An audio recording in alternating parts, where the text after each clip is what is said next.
This video is from my series that walks you through how to build a career in film and television production. Do we do a resume? No, we make credits. A resume is for a corporate job. We're working in film production. Writer, director, actor, producer, or crew. We don't really have a need to create a resume. We don't need to talk about all the fabulous shit we did because we're going out to look for a job every 3 to 5 years. We're looking for a job sometimes every 3 to 5 days if you're grip, electric, day playing, or every 3 to 5 months if you're doing some other production job as a writer, as a director, whatever.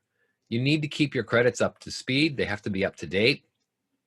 Don't rely on your management or your agent to make sure it's up to date. They typically do that, but if they made a mistake or they forgot to add something to it, just make sure they're up to speed and they know exactly what's going on. Point is, you should be in charge of making sure your credits are up to date and making sure your credits are current all the time. The top line points in this discussion is we create credits, not resume, and those credits are going to tell a story about your career. They're going to tell a story about what you've done. They're going to tell a story about what you're capable of doing, and it's going to tell a story about the job you're currently trying for. We need to put our credits in a clear, understandable format. We list the show.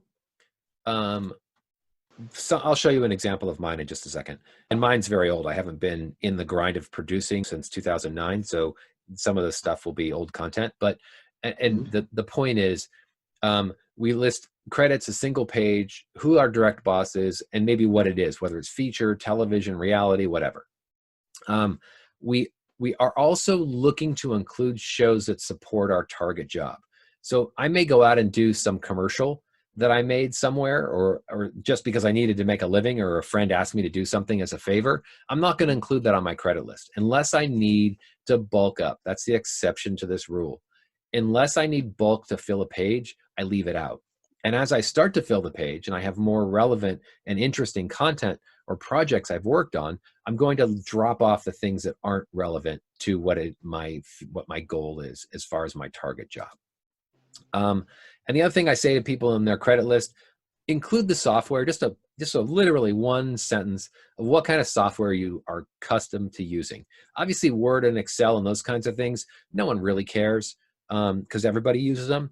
But if you know how to use Movie Magic budgeting, scheduling, or you know how to use Final Draft, include it, because you may find someone who's like, oh, well, that may distinguish you from someone else. Always, always, always include your university connections if you have one. You never know who you're going to meet. You never know how you're going to get connected to them. So include the university that you went to. And that is one of the best ways to make a connection with people. Here's an example of my credits.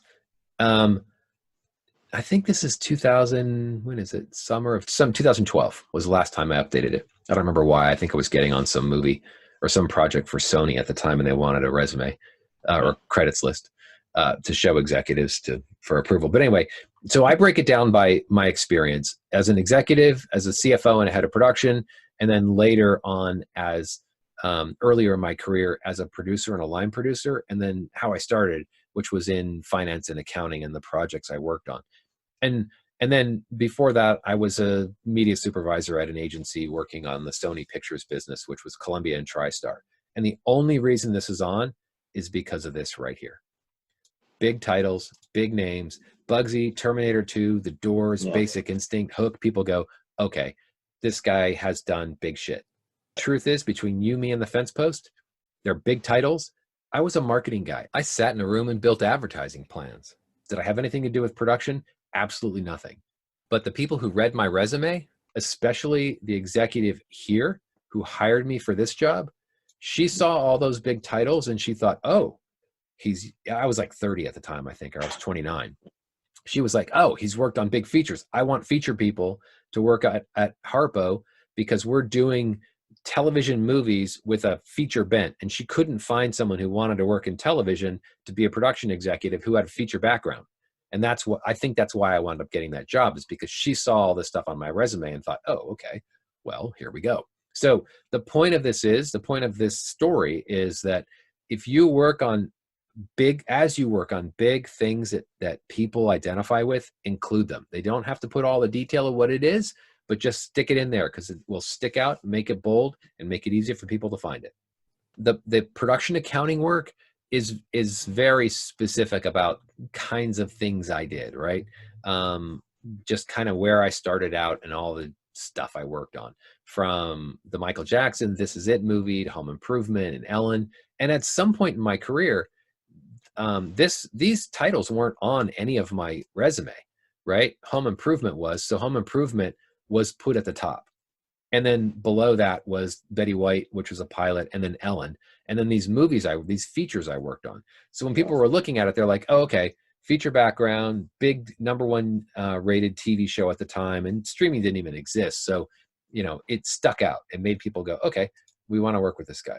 And then as a producer and a line producer, you can, see all the award-winning stuff, the Jackass movie, which made buckets of money for other people, Tuesdays with Morrie, and so on. So as you're putting your credit list together, you want to think in terms of what's identifiable to people. Just big names, big corp, that an executive can say, oh, okay, this person has played in the game that I understand.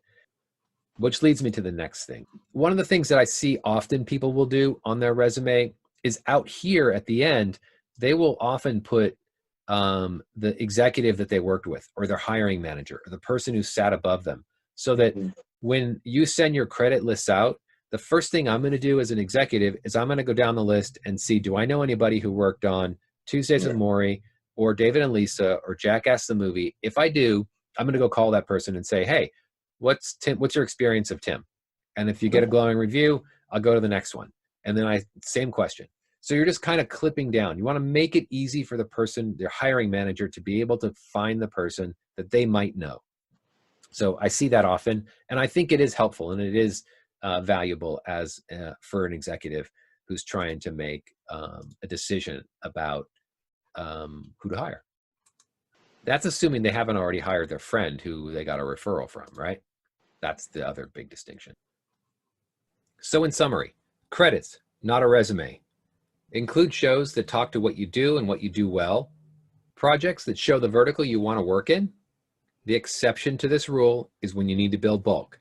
If you don't have a lot of credits and you need to fill a page, include the names of the executives you worked with, the locations where you shot them, maybe a studio name, like if you're shooting on the Paramount lot, include it. The point is, if you don't have a lot of credits, you want to try to fill up that page with some kind of names that pop. Stack rank your credits by what has marquee value, not your interest or timeline, rather what the industry sees as prestige. And that's credits. Now create your credit list and send it to us by email. We can review it and make comments if you'd like. Don't be shy. And that's pretty much it.